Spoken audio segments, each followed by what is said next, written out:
స్వతంత్ర సంచారి, మార్క్సిస్టు అవగాహనతో అనేక రచనలు చేసినటువంటి గొప్ప మనిషి శ్రీ రాహుల్ సాంకృత్యన్. ఆయన పుస్తకాలు దాదాపు తెలుగులో కూడా చాలా అనువదించి ఉన్నాయి. వాల్గాసి గంగ, విస్తృత యాత్రికుడు, మధుర స్మృతులు, ఇలా ఆయన చాలా పుస్తకాలని ఆయన సంచారం చేసినవి, ఆయన పర్యటన చేసినవి కూడా రాశారు. ఒక అద్భుతమైనటువంటి రచయితకి, భారతదేశానికి వన్నీ తెచ్చినటువంటి మహోన్నత మేధావికి పశ్చిమ బెంగాల్ గవర్నమెంట్ తన వామపక్ష పాలనలో ఒక విగ్రహాన్ని కట్టించింది. అది బెంగాల్ ప్రజలందరూ ఆమోదయోగ్యంగా విగ్రహాన్ని ఆ సెంటర్లో, మన లెనిన్ సెంటర్ లాగా ఆ సెంటర్లో రోజు గౌరవించబడేటువంటి ప్రాంతంలో ఆ విగ్రహాన్ని పెట్టారు. ఆ విగ్రహాన్ని మొన్న ముష్కరులు, మతోన్మాద ప్రభుత్వం వచ్చిన తర్వాత ఇటువంటి విగ్రహాల మీద దాడి చేయడం అనేది, ఇంతకుముందు గౌరీ లంకేష్ని కర్ణాటకలో చంపినా, లేకపోతే శివాజీ మీద పుస్తకం రాసిన ఆయన చంపడంతో పాటు చరిత్రని సక్రమమైన మార్గంలో చూపినటువంటి చరిత్రకారులను ధ్వంసం చేయటం, వాళ్ళ విగ్రహాలను ధ్వంసం చేయటం, వాళ్ళ రచనలను ధ్వంసం చేయటం అనేది ఈ పాలనలో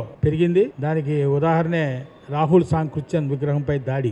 ఈ దాడిని బెంగాల్లోనూ మిగిలిన రాష్ట్రాల్లో చాలా చోట్ల సాహితీవేత్తలు, కవులు, కళాకారులు చాలా ఖండనలు ఇచ్చారు, నిరసనలు చేశారు, నిరసనలు తెలియజేశారు. తమ గొంతుని ఎక్కడ పెగిలించాలో అక్కడ పెగిలించారు. మన విజయవాడలో కూడా మనం మాకినేని బసవపుణ్య విజ్ఞాన కేంద్రం, మిగిలిన మిత్రులు అందరూ కలిపి ఇటువంటి చర్య సరైనది కాదు అనేది తెలియజేయాల్సిన అవసరాన్ని దృష్టిలో పెట్టుకొని ఈ కార్యక్రమాన్ని ఏర్పాటు చేశాం. మీకు ముందుగా మన మాకినేని బసవపుణ్య విజ్ఞాన కేంద్రం ఇన్ఛార్జి తులసిరావు గారు మాట్లాడతారు. సభాధ్యక్షులు నారాయణ గారు, ఈరోజు ఉదయమే పేపర్లో చూసాం. నిన్న రాహుల్ సాంకృత్యన్ ఆయన గొప్ప రచయిత, పోరాట యోధుడు, రైతు నాయకుడు, విస్తృత యాత్రికుడు, బౌద్ధ మతంని కూడా ఆయన అధ్యయనం చేశాడు, దాన్ని కూడా ఆయన అనుసరించాడు. బీహార్లో స్వాతంత్ర పోరాటం సందర్భంగా బీహార్లో అనేకమైనటువంటి ఉద్యమాల్లో ఆయన పాల్గొన్నారు. ఆయన రాసిన పుస్తకాల్లో వాల్గాసే గంగా అనేది మానవ సమాజ చరిత్ర, అభివృద్ధి, సమాజ చరిత్ర, దాన్ని వివరంగా చెప్పాడు. విస్తృత యాత్రికుడు, జై ఔధేయ, అనేకమైన పుస్తకాలు నడిపారు. ఆ రోజుల్లో జరిగినటువంటి అఖిల భారత రైతు మహాసభకి ఆయన ఒక ప్రముఖ నాయకుడుగా ప్రముఖమైనటువంటి బాధ్యతలు ఉన్నారు. అటువంటి అందరూ గౌరవించేటటువంటి అటువంటి సాహితీవేత్త, సామాజిక ఉద్యమకారుడు, ప్రజా ఉద్యమకారుడు ఆయన విగ్రహాన్ని ఇది చేశారంటే మనుషులు ఏ విధంగా తయారవుతున్నారు అనేది. నిన్ననే ఆ విహార పత్రిక రమణమూర్తి గారి మీద దాడి చేశారు. ఆయన ఒక మళ్ళీ చర్చా వేదికలో హైదరాబాదులో పెట్టినప్పుడు ఆయన నా మీద దాడి చేసిన వాడి మీద నాకంత కోపం, కక్ష ఏం లేదు. నిన్న చిలుకూరు బాలాజీ దేవాలయం పూజారి మీద కూడా దాడి చేసి ఆయన్ని డబ్బులు ఇమ్మని దాడి చేసిన ఆయన మీద కూడా కాదు. అయితే వాళ్ళని తయారు చేసినటువంటి భావజాలానికి వ్యతిరేకంగా ఈ రోజున దేశంలో ఉన్న వాళ్ళం అందరం కూడా కలిసి పోరాడాల్సిందే. ఆ భావజాలానికి వ్యతిరేకంగా గళమెత్తాల్సినటువంటి అవసరం ఎంతైనా ఉంది అనేటటువంటి ఆయన చెప్పాడు. ఒక విధంగా ఆ ఉన్మాదులు వాళ్ళు చేసే చర్యల వలన నిద్రపోతున్నటువంటి వాళ్ళందరినీ లేపి మీరందరూ ఐక్యంగా అండి అనేటటువంటిది నినాదం వాళ్ళ దగ్గర నుంచి వచ్చింది. అందుకని ఈ రోజున ఈ ఉన్మాదాలను వ్యతిరేకించేటటువంటి శక్తులు, వ్యక్తులు అందరూ కూడా ఐక్యమై ఈ రాహుల్ సాంకృత్యన్ మీద జరిగినటువంటి దాడిని ఖండించాలి. నిన్న లెనిన్ విగ్రహాలు పడగొట్టారు, మార్క్స్ విగ్రహాలు పడగొట్టారు అంటే ఈ మార్క్సిజం విదేశీయుల విగ్రహాలు అనేటటువంటిది. కానీ ఈయన స్వదేశంలో ఉన్నటువంటి మహా గొప్ప దేశభక్తుడు, గాంధీతో కలిసి కూడా పోరాడినటువంటి వాడు. అందుకని ఈ రోజున మనం తీవ్రంగా ఈ రాహుల్ సాంకృత్యన్ విగ్రహాన్ని పడగొట్టినటువంటి వాళ్ళని ఖండిస్తూ మనం దీన్ని విస్తృతంగా ప్రచారం చేయాలి. లౌకికవాదులు, నిజమైన హిందూవాదులు, భక్తులు అందరిని కూడా ఐక్యం చేయటం కోసం వాళ్ళు ఏంటంటే వేదికని వాళ్ళే మన ముందు ఇచ్చేటటువంటి పరిస్థితి ఉంది. దీన్ని మనం పెద్ద ఎత్తున ప్రజల్లోకి తీసుకోవాల్సిన అవసరం ఉంది అనేది మీ అందరికీ విజ్ఞప్తి చేస్తూ, దీన్ని తీవ్రంగా ఖండిస్తూ హిందూ మతోన్మాదాన్ని, అదేవిధంగా దేశభక్తి పేరుతో హిందువుల పేరుతో హిందువులనే దోచుకొని హిందువుల మీద దాడి చేసేటటువంటి ఈ ఘటనలను మనం ఖండించాలని ఈ సభను ఏర్పాటు చేసినటువంటి నిర్వాహకులకి అభినందన తెలియజేస్తూ సెలవు. నమస్కారం. నిన్న మొన్న పేపర్లో ఈ ఫోటో వచ్చింది. రాహుల్ సాంకృత్యన్ విగ్రహం ఉన్నది. తెల్లారి అక్కడ ఒక చిన్న మట్టి దెబ్బ ఉన్న ఫోటో వచ్చింది.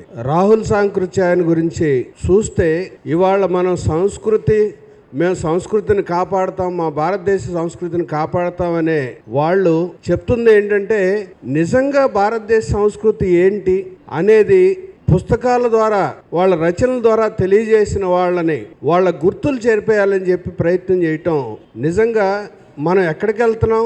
ఒక వ్యక్తి యొక్క వాళ్ళ ఆశయాలను, వాళ్ళ విగ్రహాలను కానీ వాటిని చూసి అనేక వేల మంది, లక్షల మంది ఇన్స్పైర్ అవుతారు. అటువంటి వాటిని నాశనం చేసి, అంటే ఈ దేశాన్ని ఒక మట్టి దెబ్బల దేశంగా మార్చాలనుకుంటున్నారా?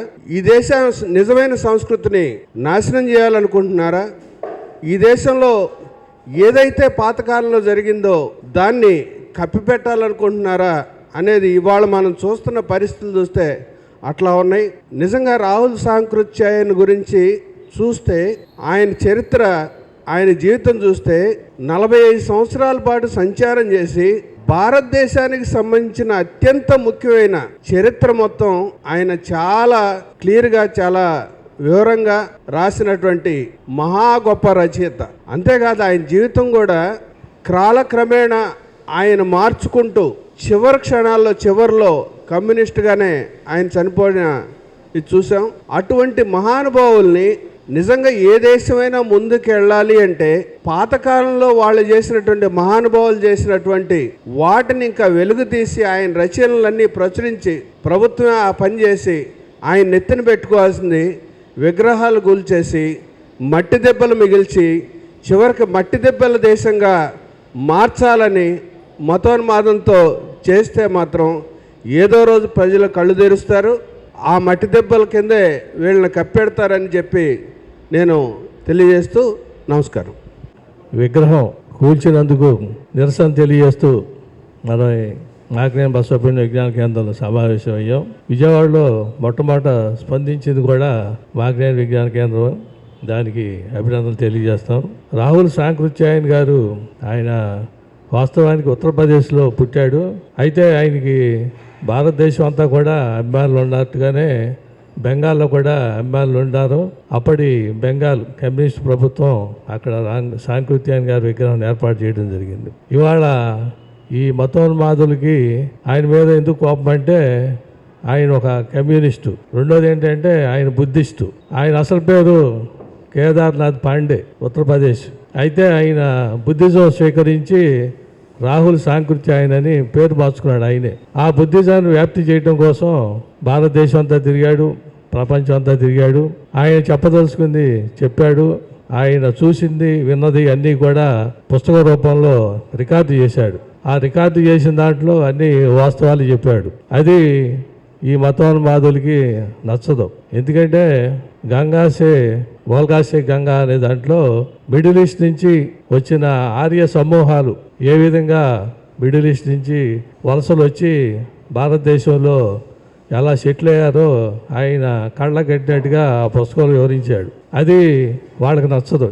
ఎందుకంటే ఈ ఆర్యులే ఇప్పుడు మేము అగ్రకులాలని చెప్పుకునే వాళ్ళంతా కూడా ఒకప్పుడు ఆర్యులే. ఈ ఆర్య సంతతి అంతా కూడా వలస వచ్చిన బ్యాచ్.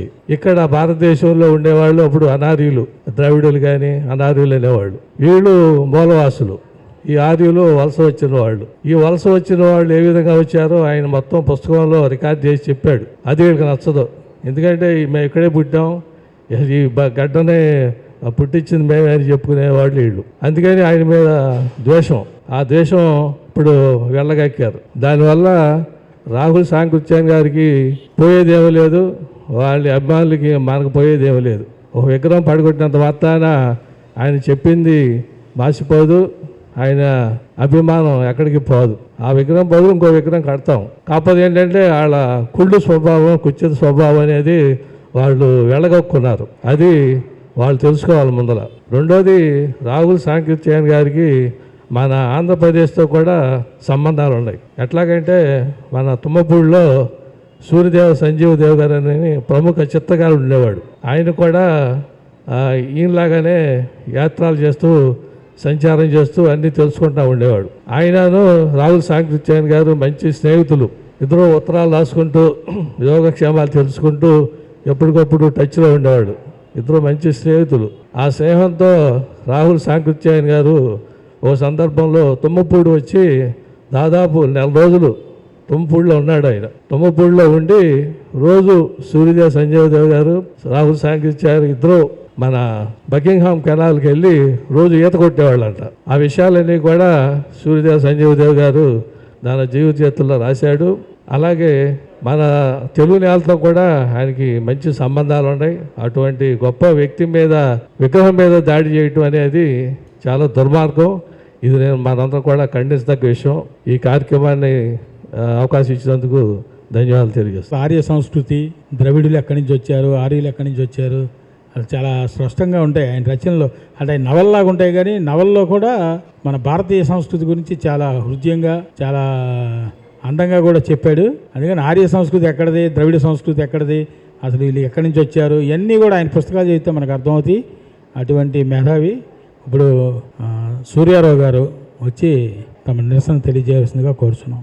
మాజీ డివైఎఫ్ఐ రాష్ట్ర కార్యదర్శి వీరు. అందరికీ నమస్కారం. ఈ రాహుల్ సాంకృత్యన్ ఆయన పుస్తకం నేను ఈ దుష్ట సమాజం పతనం కాక తప్పదు చదివాను మొదట. అయితే ఆ పుస్తకం దానికన్నా ఇప్పుడు బెంగాల్లో జరిగింది ఏంటంటే రాణిగంజ్ అనే ఏరియాలో మొత్తం లైట్లు ఆపేశారు, సీసీ కెమెరాలు క్లోజ్ చేశారు. లైట్లు ఆపేసి సీసీ కెమెరా క్లోజ్ చేసి విగ్రహం పగలగొట్టారు. అందుకని ఇప్పటి వరకు ఎవరు పగలగొట్టారు అన్న దానికి సాక్ష్యం లేదు. అయితే ఈ పని అంతా ఎవరు చేయగలరు? అధికారంలో ఉన్న ప్రభుత్వం మాత్రమే చేయగలరు. సీసీ కెమెరాలు బ్లాక్ చేయాలి, వీధి లైట్లు ఆపేయాలంటే అధికారం లేని వాళ్ళ వల్ల సాధ్యం కాదు. అందుకని ఈరోజు అక్కడ అధికారంలో ఎవరున్నారు అంటే బీజేపీ ఉంది. కానీ బీజేపీ ప్రభుత్వమే కావాలని ఆర్ఎస్ఎస్ వాళ్ళే రాహుల్ సాంకృత్యన్ విగ్రహాన్ని పగలగొట్టారు. ఎందుకు పగలగొట్టారు? పగలగొట్టాల్సిన అవసరమే వచ్చింది అంటే ఆయన ఈ దేశానికి చేసిన సేవ ఆయనకి దాని తర్వాత అధ్యయనం చేసే వాళ్ళకి చాలా ఉపయోగపడుతుంది. ఎందుకు ఒక రకంగా చెప్పాలంటే ఇప్పుడు బీజేపీ దేశం మొత్తం మీద 3 త్రిభాషా విధానం రుద్దాలి అని చెప్తుంది. ఆ త్రిభాషా విధానం రుద్దాలని దాంట్లో దేన్ని మేజర్గా రుద్దాలంటే హిందీని రుద్దాలనుకుంటుంది. మరి ఆ హిందీకి ఆయన పితామహుడు లాంటి వాడు రాహుల్ సాంకృత్యన్. మరి ఆ హిందీకి పితామహుడు లాంటి నువ్వేమో దేశం మొత్తం హిందీ చదవాలంటావు, ఆ హిందీకి పితామహుడు అయిన రాహుల్ సాంకృత్యన్ ఎట్లా ధ్వంసం చేస్తావు విగ్రహాన్ని? ఎందుకంటే ఆయన మార్కిస్ట్ కాబట్టి. మొదట 30 దేశాలు తిరిగాడు ఆయన, ఒక దేశం కాదు. అసలు ఈ దేశానికి బౌద్ధ మతం కానీ బౌద్ధ గ్రంథాలు కానీ ఈ దేశానికి వచ్చాయంటే అది రాహుల్ సాంకృత్యన్ గారి కృషి ఫలితంగానే.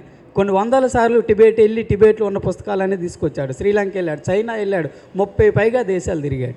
దాదాపు 30 భాషలు ఆయనకు వచ్చు. మరి ఎక్కడ డిగ్రీ చదివాడంటే ఎక్కడ డిగ్రీ చదవలే. ఆయన ఏ యూనివర్సిటీలో చదువుకోలే. చదువు మీద ఆసక్తితోనే చరిత్రని, సాహిత్యాన్ని అధ్యయనం చేశాడు. ఆయన చరిత్రని, సాహిత్యాన్ని అధ్యయనం చేయడమే కాదు, ఆ చరిత్రలో ఏముంది అనేది కూడా బయటకి తీశాడు. అందుకనే సార్ చెప్పారు ఇందాక, ఆయన పేరు కూడా మార్చుకున్నాడు. ఆయన ఏం పేరు మార్చుకున్నాడు? ఎవరి పేరు పెట్టుకున్నాడు? ఆయన ఎవరి పేరు పెట్టుకున్నాడంటే గౌతమ్ బుద్ధుడి కొడుకు రాహుల్. ఆ గౌతమ్ బుద్ధుని కొడుకు పేరు రాహుల్ కాబట్టి ఆయన పేరు ఆ కేదార్నాథ్ పాండేని తీసేసి గౌతమ్ బుద్ధుడి కొడుకు అయిన రాహుల్ పేరు పెట్టుకున్నాడు ఆయన. అంటే అంత లోతుల్లో ఆయన బౌద్ధ గ్రంథాన్ని, బౌద్ధ సాహిత్యాన్ని అధ్యయనం చేశాడు. బౌద్ధ సాహిత్యాన్ని అధ్యయనం చేసి ఊరుకోలేదు. అంటే ఒక సాహిత్యకారుడిగానే కాదు, ఆయన పోరాట యోధుడు కూడా. స్వతంత్ర ఉద్యమాలు అనేక దశలో పోరాటాలు చేశాడు. కొన్ని 110 సార్లు ఆయన జైలుకి కూడా వెళ్ళాడు. జైల్లో నిర్బంధాలు ఎదుర్కొన్నాడు.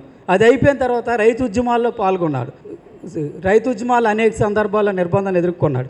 అన్నిటికంటే కీలకం ఏంటంటే బీహార్లో కమ్యూనిస్ట్ పార్టీ వ్యవస్థాపకులు ఒకడు ఆయన. బీహార్ కమ్యూనిస్ట్ పార్టీ ఉద్యమాన్ని కూడా, కమ్యూనిస్ట్ పార్టీని ప్రారంభించిన దాంట్లో ఒకడు. ఆ రకంగా పోరాటంలో ఉన్నాడు, స్వాతంత్రోద్యమాలు ఉన్నారు, రైతు ఉద్యమాల్లో ఉన్నారు, కమ్యూనిస్ట్ పార్టీ నిర్మాణంలో భాగం ఉన్నాడు. అన్నిటికంటే చరిత్రని, సాహిత్యాన్ని అధ్యయనం చేసి ఈ సమాజానికి ఒక మార్కిస్ట్ దృక్పథాన్ని అధ్యయనం చేయడంలో చాలా కీలక పాత్ర పోషించాడు. కానీ అలాంటి వాస్తవ చరిత్ర ఈ సమాజానికి అందకుండా ఉండాలని చెప్పి ఆర్ఎస్ఎస్, బీజేపీ దుండగులు ఆయన విగ్రహాన్ని కూల్చేశారు. కాబట్టి మీరు విగ్రహాలని ధ్వంసం చేయడం వల్ల చరిత్రను మసిపూసి మారిగా చేయలేరు. ఆయన వారసత్వాన్ని పుణికిపుచ్చుకొని మళ్ళాంటి వాళ్ళు చాలామంది ఆ చరిత్రని, వాస్తవాన్ని ప్రపంచానికి అందజేయడానికి సిద్ధంగా ఉండాలి. ఆ రకంగా మనం నిలబడడం ద్వారానే ఆయనకి నిజమైన నివాళి అవుతుందని తెలియజేస్తూ సెలవు తీసుకో. ఆ దుష్టత్వం ఇప్పుడు పీక్కి చేరింది. అది ఆయన విగ్రహాన్నే కూల్చేటంత తీవ్ర స్థాయికి చేరింది. 10-20 సంవత్సరాల క్రితం నుంచే ఇటువంటి ముప్పు ముంచుకొస్తుంది అని చెప్పి సాహితీవేత్తలు, ఎందరో పాత్రికేయులు, మేధావులు హెచ్చరిస్తూనే ఉన్నారు. చరిత్రకారులు ఒక గొప్ప చరిత్రకారుడిని ఆయన విగ్రహాన్ని కూడా చూసి సహించలేనంత స్థాయికి ఈరోజు ఉన్మాదులు అసహనం తీవ్ర స్థాయికి చేరింది. ఓల్గా నుంచి గంగ వరకు పర్యటించి చరిత్రని ప్రజల ముందుంచిన గొప్ప చరిత్రకారుడికి ఇటువంటి పరిస్థితి కనిపిస్తుందంటే ఇక ముందు మనం ఎప్పుడో అనుకున్నాం. చాలా 100-10 సంవత్సరాల క్రితమో 20-30 సంవత్సరాల క్రితమో రాసిన కొన్ని పంక్తుల్ని ప్రస్తావిస్తూ ఇలా రాశారు, ఇలా అన్నారు, ఆ రోజు ఎవరూ మాట్లాడలేదు, ఈ రోజు అయితే ఏం చేస్తారు అని అంటున్నారు, కానీ అవి కూడా తవ్వితేస్తారు. ఇప్పుడు ఆ పరిస్థితి వచ్చేసింది. వాళ్ళు బ్రతుకుంటే వాళ్ళకి ముప్పు తిప్పలు పెడతారు, చనిపోయి ఉంటే వాళ్ళ విగ్రహాలను కూల్చేస్తారు, వాళ్ళ పుస్తకాలను దహనం చేస్తారు. అటువంటి స్థితిలో మనం ఉన్నాం. అటువంటి పరిస్థితిలో మనం ఏం చేయాలి? రవీంద్రనాథ్ ఠాగూర్ ఏ బెంగాల్లో అయితే ఆయన విగ్రహాన్ని కూల్చేశారో ఆ బెంగాలీ రవీంద్రనాథ్ ఠాగూర్ రాసిన ఒక పంక్తి వినిపిస్తా. ఎవరు కవిని రాకపోయినా సరే ఒకడివే పదవోయ్, అప్పుడు ఒక్కడివే పదవోయ్. ఎవరు తొక్కే కవిని రాకపోయినా సరే ఒకడివే పదవోయ్. మరి మాట లేకున్నా ఓ అభాగ్యుడా, మాట లేకున్నా మరి భయము చెంది జనమంతా పెడమొగమైన నీ మనసు విపి నీవే మర్మమేదో ఒంటరిగా కరివిచనబోయ్. ఎవరు కవిని రాకపోయినా సరే ఒకళ్ళుగా అయినా సరే కదలాల్సిన కాలం ఇప్పుడు వచ్చింది.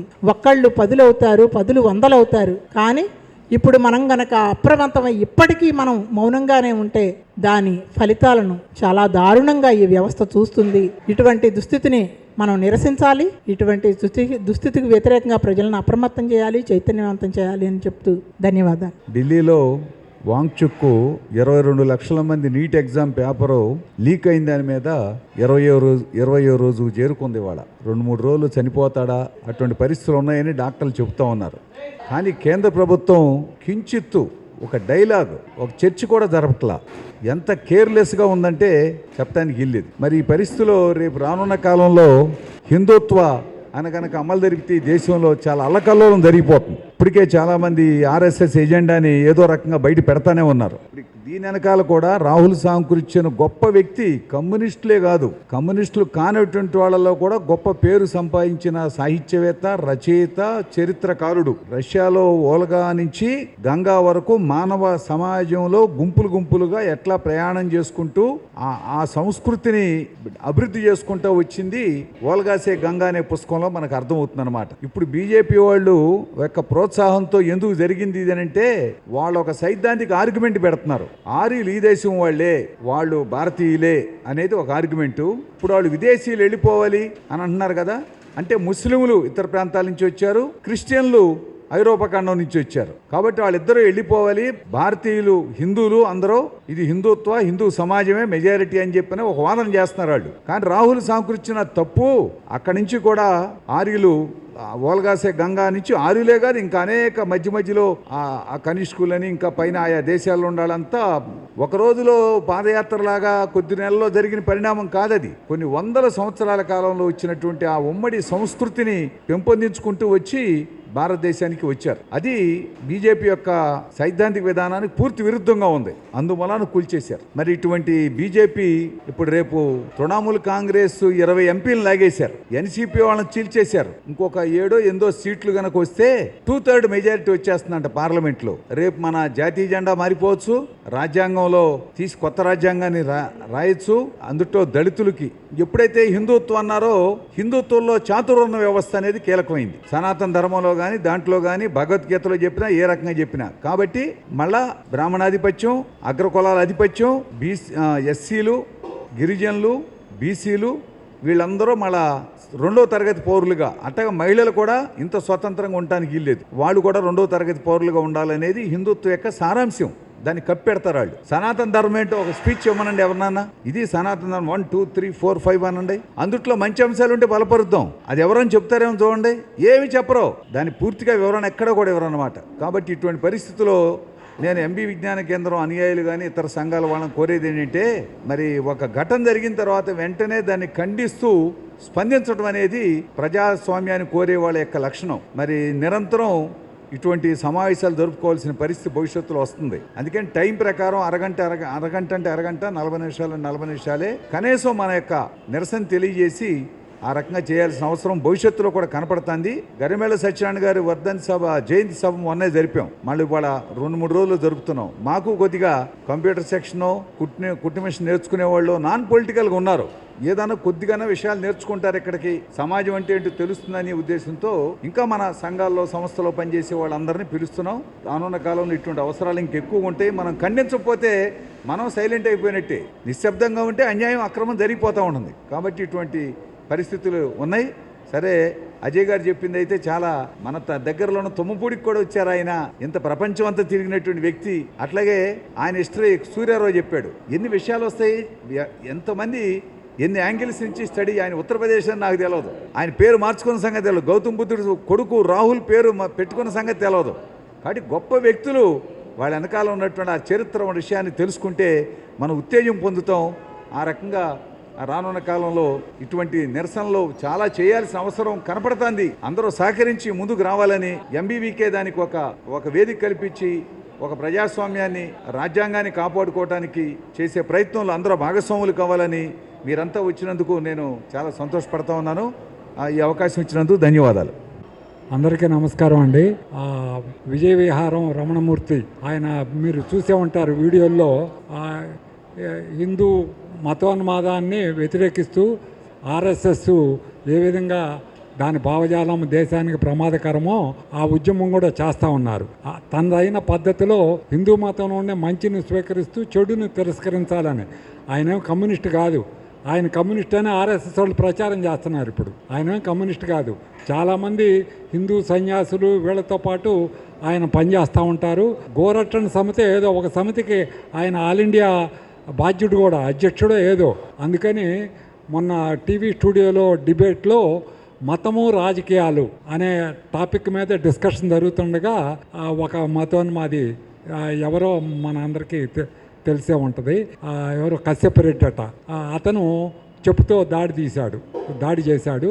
దాని మీద హైదరాబాద్లో 2 days క్రితము ప్రెస్ క్లబ్లో మీటింగ్ జరిగింది. 5 గంటల పాటు జరిగింది. 5 గంటల పాటు జరిగింది ఆ ప్రెస్ క్లబ్లో సభ. అన్ని ప్రజా సంఘాలు వీళ్ళు ఆ దాడిని ఖండిస్తా ప్రసంగించారు. మనం సంగమం తరఫున ఇదివరకు కూడా ఇటువంటి లౌకిక శక్తుల మీద వాళ్ళ దాడిని, హత్యల్ని, కల్బుర్గిని హత్య చేసినప్పుడు మనము ఇక్కడ రాఘోయ్ పార్క్ కాడ నుంచి లెనిన్ సెంటర్ దాకా పెద్ద ప్రదర్శన తీసాం. తర్వాత గౌరీ లంకేష్ని చంపేసినప్పుడు చేసాం. అంతకుముందు పన్సారాన్ని చంపేశారు. అంతకుముందు హేతువాది ఆయన పేరు పూణేలో ఆయన్ని చంపేశారు. ఈ చంపుడు కార్యక్రమం అంతా ఒకే సంస్థ, దాని పేరే సనాతన సంస్థ. అది గోవాలోనో ఎక్కడో ఉంటుంది. సో ఆ పరివారం ఎలా పెచ్చరిల్లిపోతున్నారో, త్రిపురలో లెనిన్ విగ్రహాన్ని కూల్చారు, ఇప్పుడు రాహుల్ సాంకృత్యాయ విగ్రహాన్ని కూల్చారు. సో ఇది అంచెక్కడిగా ఉంటే అంటే ఇది ఫ్యాసిజం వైపుకి తీసుకెళ్ళిపోతున్నారు. మన ప్రజల్ని జాగరూకుల్ని చేసి వాళ్ళ యొక్క మతోన్మాద రాజకీయాల్ని, ఫ్యాసిస్టు ధోరణిని ప్రతిఘటించే దానికోసం మన శక్తి మేరకు మనము సంగమము ఇటువంటి కార్యక్రమాలు చేస్తూ ఉంది. దాంతోపాటు సోనము వాంగ్చుక్, ఈ ధర్మేంద్ర ప్రధాను, ఈ పేపర్ లీకుల మీద ఒక ఉద్యమం జరుగుతుంది 20 రోజులు బట్టి. ఆయన ఆరోగ్య పరిస్థితి క్షీణిస్తుంది.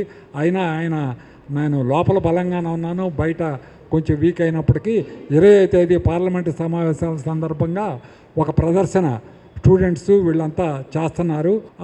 దానికి కూడా ఈ సాయంత్రం సభలో ఆయన ప్రాణాలను కాపాడాలి, ధర్మేంద్ర ప్రధాన్ రాజీనామా చేయాలని ఈ 2 కార్యక్రమాలు. ఓకే, లేటెస్ట్ నేను చూడలేదు. అయినా రేపు 20వ తేదీ నిరసన కార్యక్రమం ఉంటుంది. అయితే సో ఈ 2 కార్యక్రమాలకి సాయంత్రం మీటింగ్ పెట్టాం. అందరూ హాజరై దాన్ని విజయవంతం చేయాలని. ర్యాలీ ఏమి లేదు, లెనిన్ విగ్రహం ముందు మనకు లాన్ ఉంది కదా, అక్కడ ఒక 100 మందితోటి సభ ఆర్గనైజ్ చేస్తున్నాం, మిగతా వాళ్ళని కూడా కలుపుకొని. Thank you. సంఘం ధన్యవాదాలు తెలియజేస్తూ ఈ కార్యక్రమాన్ని ముగిస్తూ ఉన్నాం. నిరసించండి